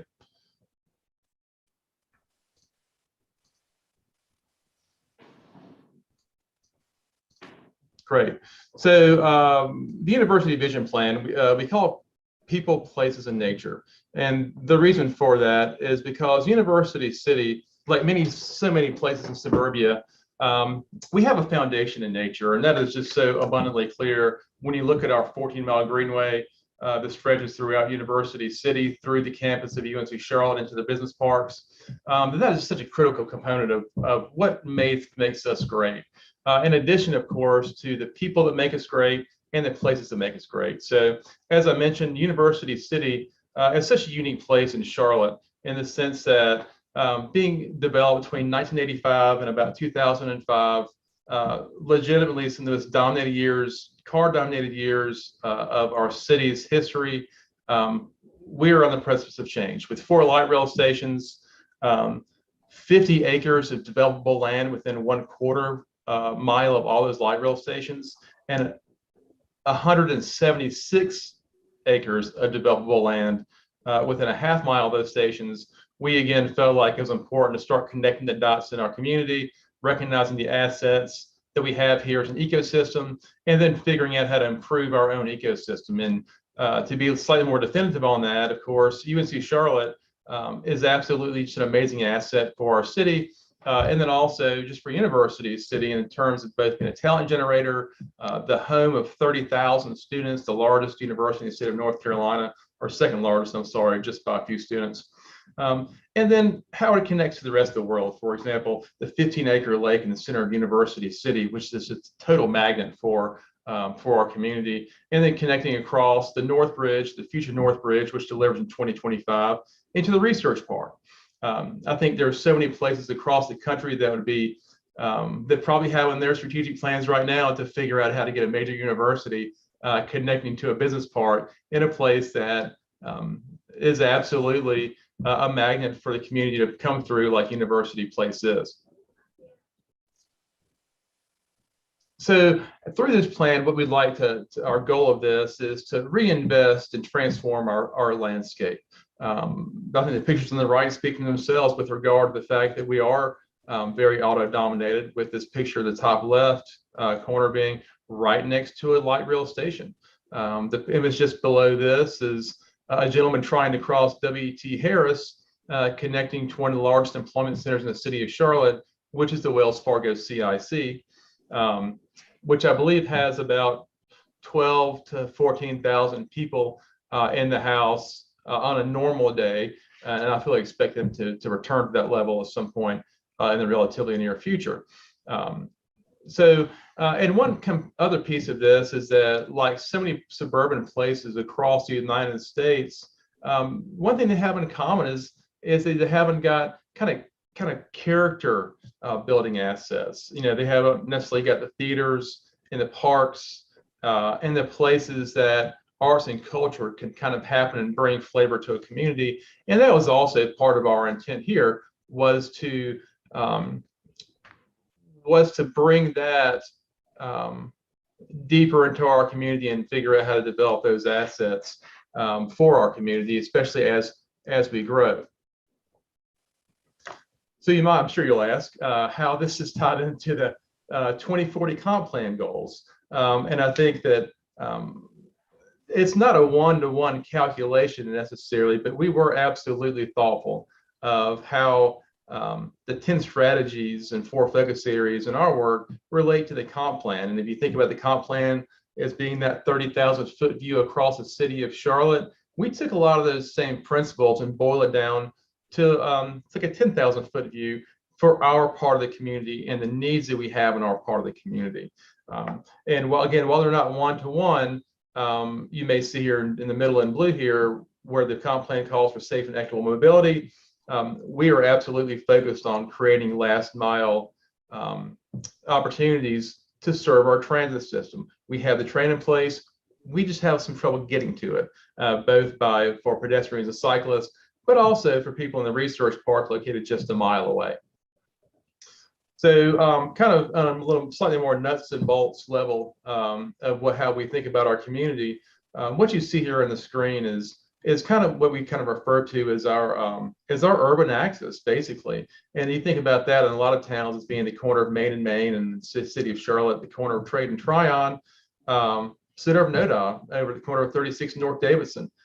These main streets come together and create a place for community. And we recognize that our main streets, well, W.T. Harris and Tryon Street, the busiest intersection in the state of North Carolina, may not necessarily be the most the place that's most conducive to community in our part of the world. So we kind of turned that idea on its head and thought about it in the sense of where transit meets greenway. That to me is so much more fitting of our community. It is built around transit. It will grow around transit rather. But right now, the greenway still serves as one of our absolute greatest assets, and we wanted to make sure that we recognize that through our work. So what this does, it calls for 4 specific principles: creating that urban spine, mostly focused on greenway, and then core areas built, a town center built at University Place, the Shelton University Place, with a 15-acre lake exists right off the backside of the JW Clay Station, which is also the 4th busiest station on the Greenway line, or I'm sorry, the transit line. It speaks to that 21st century mobility that we have emerging here, that's both on light rail, but also on that greenway asset. We fully believe that the future of our greenway has a much stronger transportation component to it, particularly as e-bikes and scooters become the wave of the future. So to that extent, building on the green belt that we have, considering 21st century mobility, building out an urban spine and a core area for our community. And then, like I mentioned, adding some of those components of character and culture along the way. And I'm going to just briefly kind of step through our 4 big focus areas and a couple of the concepts that go along with it. And then kind of get into our larger kind of 10 elements that we believe we should be delivering over the next 20 years, or at least focusing on, so that we can change our place as it grows. So with regard to an urban spine, we envision density along the urban spine, which is North Tryon Street. We have, again, 4 light rail stations here and expect for that density to focus on light rail stations. JW Clay will ultimately become our town center. It's our strongest center today with that 15-acre lake bridging the UNC Charlotte to the University Research Park. And we expect to see that grow by leaps and bounds. And then intentionally grow that to be not just a core area for University City, but a place that honestly attracts that tax surplus that is public management 101 from our neighbors over in Cabarrus County and City of Concord. And I believe that if we don't do this, then our tax money will leave Mecklenburg County and the City of Charlotte, which is not an ideal scenario from the public management perspective. Also, we want to be thoughtful at how we grow so that our community has a center. We heard a lot about how important it is that Uptown has a center and acts like a core for our city. I think our city may have gotten to the point where we end up with multiple nodes, and that's reflected in our comp plan as regional centers. Building character and development, not dissimilar by any means, in the sense that it has to start in the center and begin to radiate out. To that extent, we recognize that UNC Charlotte, while maybe not everyone's alma mater here in our great city of transients and newcomers, it is still the largest research university in this city and the second largest in the state of North Carolina. So as UNC Charlotte has recently rebranded and begun to build out an amazing sports teams and academic presence, we want to support them by bringing their brand off campus and into our community, like so many of the great college towns have done. Also, we want to make sure that we're creating that strong 10-minute neighborhood that was reflected in the comp plan. We want to support our community events like our farmers market, which is 30 Saturdays a year, Kids Fest, which brings 10,000 people annually to UNC Charlotte's campus for STEAM oriented learning, hands-on learning for kids. And then we're just starting to figure out how to add in and layer in arts and cultural elements. Well, although we don't necessarily have a venue for such, we do have some expertise in bringing that type of art to non-traditional spaces and places throughout our community where we can add those touches. 21st century mobility, is great to be on this presentation, having followed Ed's presentation for the work that CDOT has so thoughtfully done.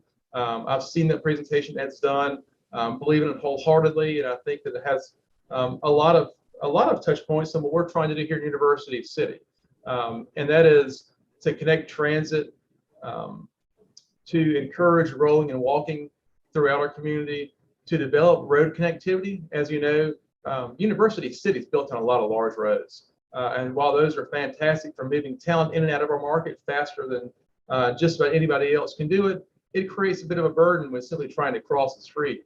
And those connecting roads do a couple of things. They create those places to walk, but also they start to ease the burden on our major roads for local traffic needs.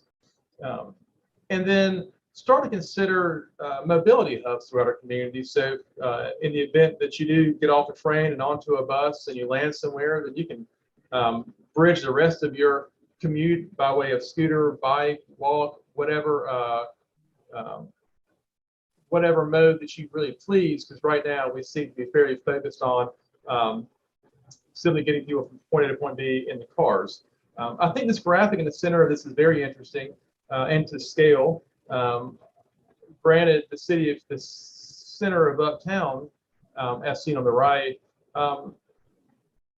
built out, obviously the most walkable place in our community. I think what you see on the left-hand side, again to scale, shows a lack of actual connectivity throughout our community here in University City. And you can see where it does exist is mainly along the light rail line, which cuts north to south on this, and also at UNC Charlotte's campus. So we certainly have some work to do and wanted to make sure to put a stake in the ground with regard to making that a focus for us. Finally, and I mentioned it a couple of times, we have this amazing greenway asset, which I've talked about the transportation component of that. This also has a place in our community, well, regionally, to be something even more special than it is today. We plan to layer in different types of things over the coming years that will accommodate the bicyclists and pedestrian a little better. And that's everything from the benches and bike racks to bicycle stands and just simply places to sit and to enjoy, and also elements that will bring to the Greenway through a partnership with the North UNC Charlotte Botanical Garden. So a lot of cool things can happen there. And for us, again, it's a foundation for our community, and we want to recognize that through investment. So what I just described over the last couple of minutes was basically taking the things that make us great already and making them even better. And that's light rail, that's Greenway, and that's the heart of our community.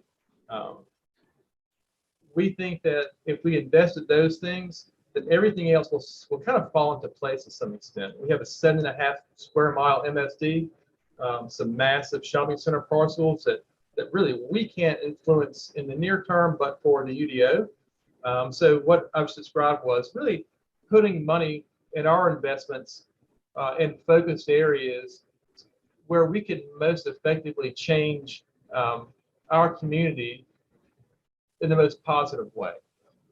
So now what I'll do very quickly is run through these 10 strategies for how we'll change in the next 20 years. And of course, again, it starts out with establishing a town center for University City and also Northeast Charlotte at University Place. We also are seeking investments, both private and public, to complete the projects identified in the University Area Plan. Now, it is not lost on me by any means that so many of those projects were intended to be built by the public sector. However, we do still have a significant gaps in our network that have not quite been built yet through NECE investments and those bonds that were passed, I believe, beginning in 2014. And then also significant investments in sidewalks and connecting streets that I think is incumbent on both the private sector as they build, but also the public sector to bridge those gaps where they begin to appear, particularly in areas that we know development will not take care of it. Another concept that we are working very hard on is what we call an urban trail. It connects from the heart of University City through what we call the Executive Park, down IKEA Boulevard, and into the entertainment district where Topgolf opened recently. And you can kind of see in this graphic in the top that we've already done some work in terms of branding and kind of thinking through how the IKEA presence exists there. But really, that for lack of a better example, I would say this is not too far flung from the rail trail in South End, the cultural loop in South Park, in terms of creating a place for our community to walk and bike and enjoy getting out. And you'll also notice that this line actually parallels Tryon Street. So that's part of it too, is that Tryon Street isn't necessarily the most walkable and bikeable street in our city. And this strategy was to kind of create that parallel route that connects to light rail stations, but also creates a more comfortable place for people to walk and bike. I mentioned also that where we're fortunate to be served by light rail, we have big gaps. And to bridge those gaps, we're working to add last mile services to connect to light rail stations, to the business parks and onto campus, and also improve conditions so that we can scoot, e-bike, traditional bike, where we need to go, in addition to improving conditions for bus and transit riders, particularly those that are doing it by necessity. And, you know, so many of us, I think in the call today, probably do it by choice. There's a whole host of people who don't have that choice. We want to make sure they're being served, and we're making their lives easier here in University City by creating an environment that is conducive to the easiest commute possible. I'll zip through this because I've talked a little bit about it already, and that's in creating that environment on the Greenway that just makes it a regional draw. It's not the most costly, doesn't have to be the most costly thing, It can be sprinkles of placemaking throughout, but I think with that small investment, we'll see the Mallard Creek and Clarks Creek Greenway evolve into something that is quite special for our community. Where we have the 7.5 square mile MSD and really a population that makes us one of the larger cities in the state of North Carolina, we've chosen to really put our stake in the ground with improving safety for pedestrians as it connects to UNC Charlotte and transit stations. I think it'd be naive for us to sit here, or for me to sit here and say that we need sidewalks all over University City. I mean, it's not necessarily naive, it's true, but then we can't, the city can't afford to build that. So what better places to focus our energy than light rail stations and making sure that those 30,000 students on our campus here have the chance to get off and to connect to the places that are around them without having to cross major thoroughfares, fighting with traffic. And like I say so often, creating crossings that actually feel safe and actually are inviting. I understand that the ones we have today are safe to the extent they can be made, but not necessarily always inviting. I think it's incumbent for us to help those 30,000 kids off campus and into our community and encourage them to do that. That's not unrelated from this strategy, which I spoke about a minute ago, and that is really celebrating UNC Charlotte as our anchor institution in Charlotte's Research University. That is one of our namesakes, of course. And while we are in a city where we have so many different alumni represented, I think we can all stand behind the one that is the anchor of our community. Also, we will not stop advocating for community assets, much like our University City Library, which will soon move to the 15-acre lake in the heart of our community. That library, as a bit of an anecdote, has the second highest readership in the city of Charlotte. So kind of anchoring that in the center of our community, it's a big deal for us. Of course, we also aren't necessarily complicit in actually doing our own work in this community. We have 60 event days a year. And as I mentioned, Kids Fest brings about 10,000 people out, and our farmers market produced 30 days a year, has some elements that really speaks to our community. And we try to bring the we try to reflect the international flair that we have here in University City in our farmers market every Saturday. Wrapping up here, we want to make sure we're focusing our placemaking investments. That's the money of University City partners and our constituents. Invest those monies specifically in TOD areas and along greenways, so we stretch that dollar as far as we can. And finally, and probably the most challenging component of our work in the future is figuring out how to maintain a very diverse population here. And it's diverse in all ways. We have a much older community in one hand, and also one of the youngest communities in the city of Charlotte that's brought to us by our undergraduates on campus. We also have such a broad range of ethnicities and cultures here in University City. I just feel like it's so special to us in our community. It's incumbent that we maintain that group because it's so much part of our character. So with that, I'm going to stop sharing my screen, and I'm glad to take any questions anyone might have about our vision plan. And for your convenience, I dropped in the chat a link to the vision plan in the event you would like to click on that and move through the executive summary during our conversation. Thank you so much, Toby, for that presentation. I would imagine that we might have some hands raised in the Zoom. I know we have questions here in the room, and just for the benefit of the public, though, Toby, can you address specifically the boundaries that the plan covers? Sure.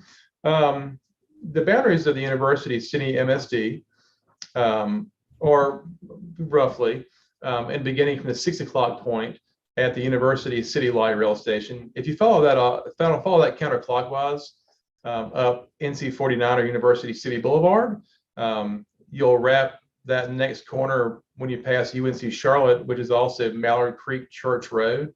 You follow Mallard Creek Church Road to Mallard Creek Road, and then around the Innovation Park and the big IBM campus there, and then kind of back down 49 to connect back with the University City Boulevard station at the bottom. So a bit of a pie shaped, if you will, bound on two sides by Mallard Creek Road and NC 49, and then at the top again by Mallard Creek Church Road. Thank you so much for that clarity. We have a question in a room here. Commissioner Chirinos, please. Thank you, Madam Chair. And thank you, Toby. It's great to see you again. And this is so exciting to see all this harvesting of so many years in the works. So I'm just going to address the last point that you made about maintaining the diversity and, increasing the connectivity with all the multicultural talent that you have there in terms of, age and ethnicity and everything. What are your plans in terms of engaging the highly educated international community that is on the North Corridor? It reminds me a lot of, not to compare, my alma mater, Centennial Campus in North Carolina State University. But, of course, everyone has their own flavor. But there's a tremendous amount of talent already established in the north side of Charlotte with all the corporations that have come, and as well as all the students that are there.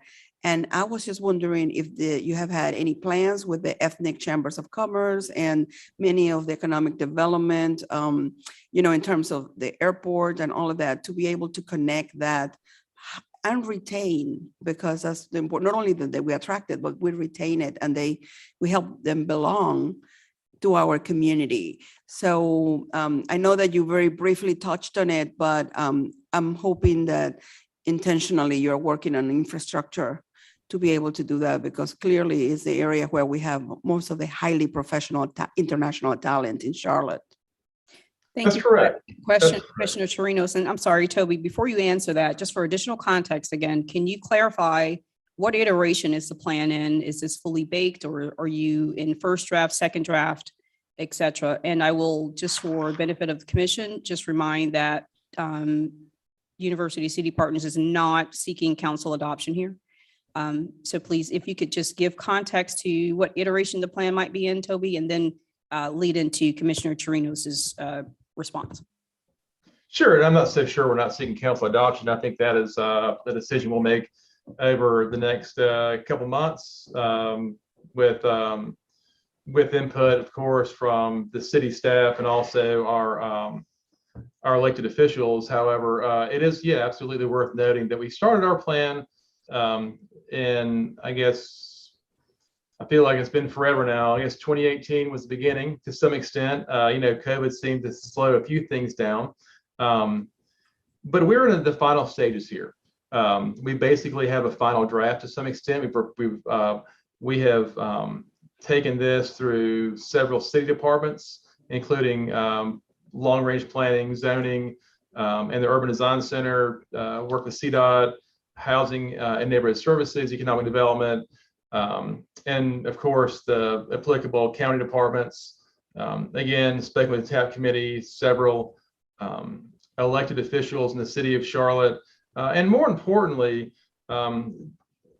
it took this draft of the plan to 50 individual stakeholder groups, and that ranged from neighborhoods to businesses for that final input. And I really think that the front end, the front end on these things is so important to learn from the community. Unfortunately, it's so hard to know if you met the mark or not until you take it back to the community.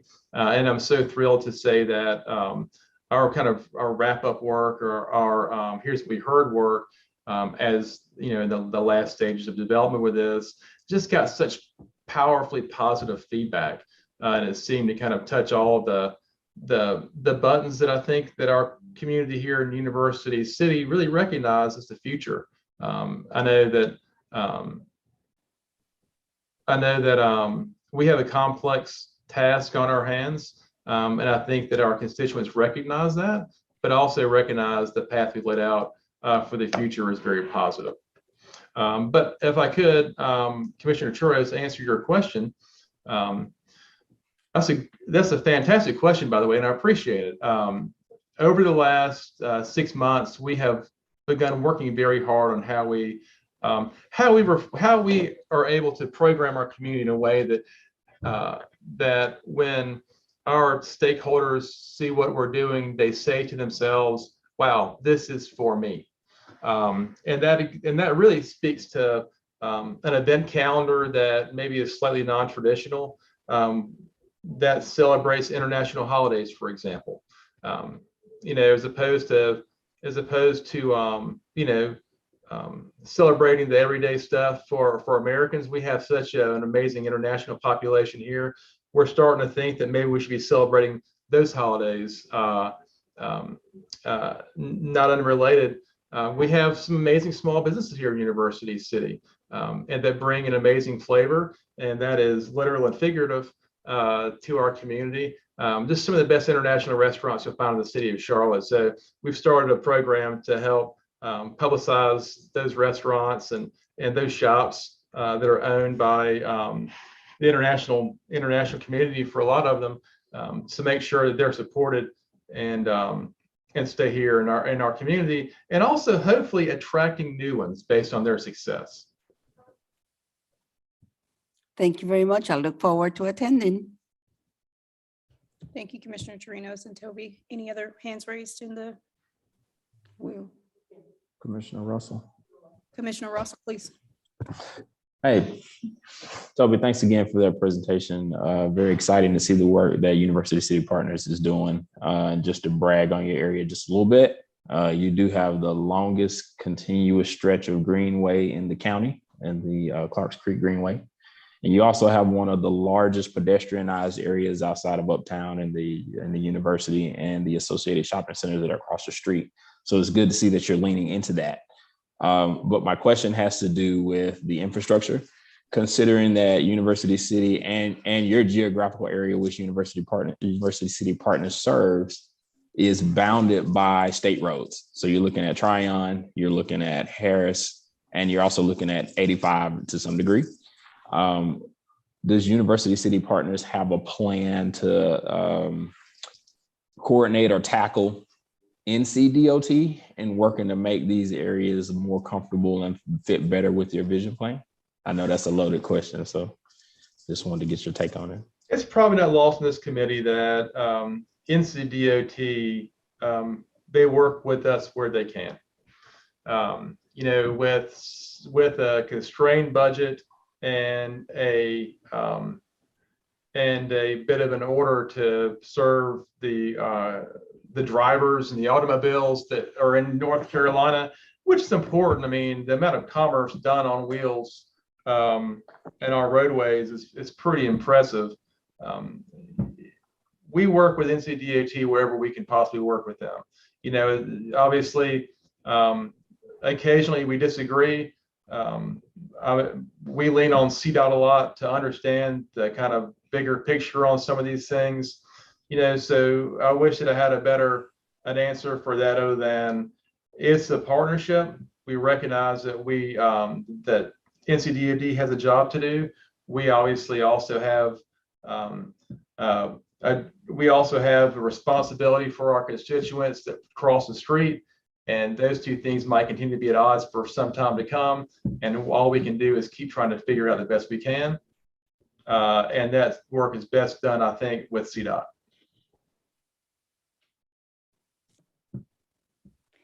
Thank you, Toby. Any other questions, hands raised in the, okay. So my apologies, please, for the misrepresentation of your adoption intent, and I will leave that TBD. So my apologies again for misspeaking. Although that decision is up in the air, as you stated, we are full aware that there are other communities and geographies in the city that will look to this plan as an example, as they may look to develop their own community plans. So I appreciate the efforts that UCP has made in terms of commitments to strengthening multimodal options. being one of the most car-dependent areas still in the city, but also one that has some of the highest number of acres undeveloped. I appreciate that effort. So thank you so much. Any other questions, comments? Okay. And we appreciate you, Toby. And if you, Yes. you said you had already shared it in the chat, the link to the vision plan.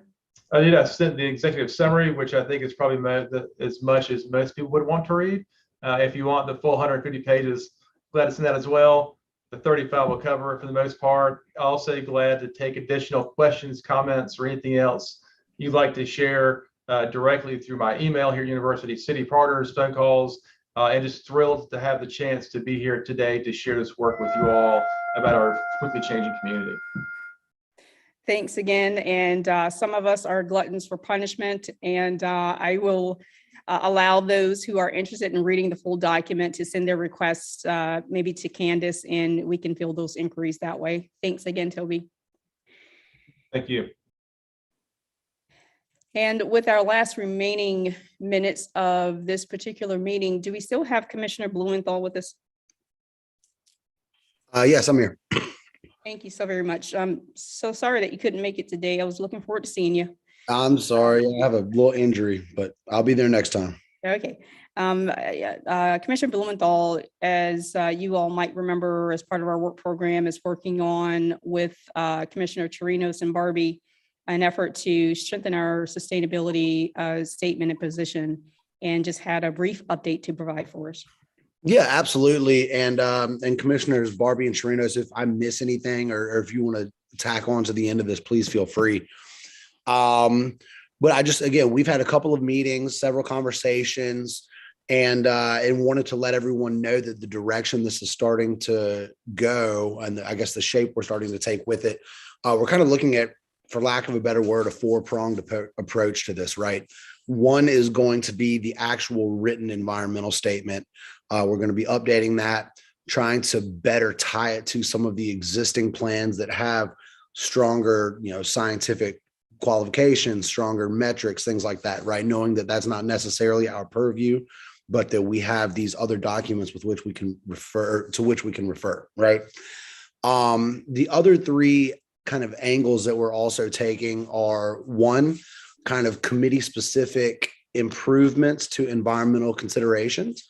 With the zoning committee, we've already had a conversation with Dave Pettin, and hopefully we'll be having a follow-up here soon, but trying to, in an ideal world, maybe a la 2040 comprehensive plan where we have checks, X's, and not applicables for the 10 different goals, having sort of environmental goals that are in there as well, something that wouldn't be too cumbersome on the planning staff, but we can look at each petition and see kind of, does it check a box for an environmental consideration?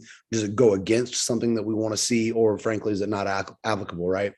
I know that Commissioner Barbie, for the third piece of this environmental kind of restructuring, is looking at how we can tie some, whether it's metrics, however we can tie the environmental considerations more into the planning committee's decision-making. With zoning, it's a little bit more straightforward, right? We have a petition by petition breakdown on a monthly basis. With the planning committee, it's a little bit different to create a structure around that, but we're exploring different ways to do that. And then the fourth component is going to be to better integrate the environmental statement, but also other statements, for example, our mobility statement and our equity statement, things that we put together in the past, into the new planning commissioner onboarding process, right? At no fault of yours, obviously, but RJ and Will and Melissa, I don't know if you guys were formally introduced to those statements that we had put together when you initially joined the commission.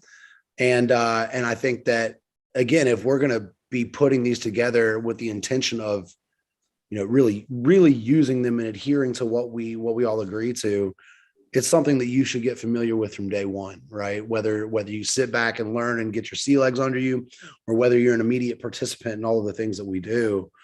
Again, the environmental statement is just one component of this, but working with planning staff, and we haven't gotten there yet. So But once we do, working with planning staff to just kind of incorporate these into that onboarding package that everyone gets so that you have the opportunity to read them and understand kind of the work that has been done prior to your arrival as a new commissioner so that you can, understand that and then also hopefully build upon it moving forward. It's 2:02. I'm going to cut it short. I think that Commissioner Barbie had to jump, but that's where we are. The written part will definitely, Chairwoman, be ready for our June deadline. The other parts are a little bit more intricate, and so I don't really have a timeline on those. Thank you, Commissioner Blumenthal, for that update. As we are closing out our meeting here, I will ask all of our commissioners to just take special note to the calendar for the next few months. If you will notice, the March meeting is not first Monday. It was initially moved in preparation for the election, which that's the date that we had to go on when we established the 2022 calendar. At this juncture, we feel it was too short of a notice for staff to be able to switch the reservation of this room and meeting times. So we will keep that meeting on March 14th. So please take note, that will be second Monday of March. And I will also ask that each of our commissioners tune in to the February 28th City Council meeting for the public hearing on the policy map. Anybody else have anything before we adjourn? Just very quickly, and thank you so much, Andrew, for that summary. I just wanted to add that we also want to be very intentional about aligning with the county in terms of the percentage of greenways that they're using. So we are, clear every time we're doing in the zoning areas as well as planning. Thank you, Commissioner Chirinos. Okay. Motion to adjourn, please. So moved, Commissioner Blumenthal. Second, Commissioner Chirinos. Motion by Blumenthal, second by Chirinos, and I think the time calls that we consider that unanimous. Thank you, everyone, and enjoy the rest of your day.